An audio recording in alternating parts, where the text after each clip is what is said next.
ขอคิดเตือนสติ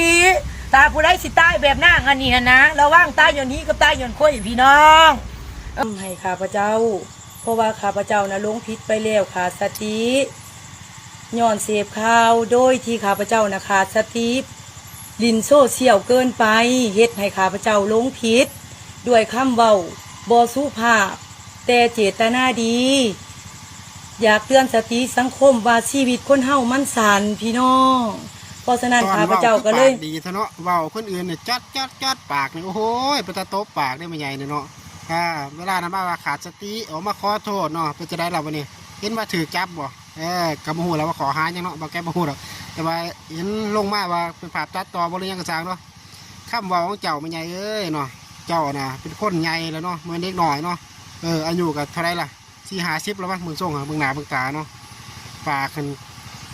คือคนบ่ได้กินเขาดิเนาะเว้า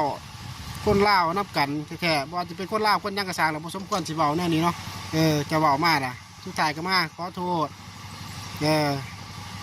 จักสิบาทนะพี่น้องเอาตามนั้นแล้วพี่น้องคือจับแล้วพี่น้องเรียบร้อย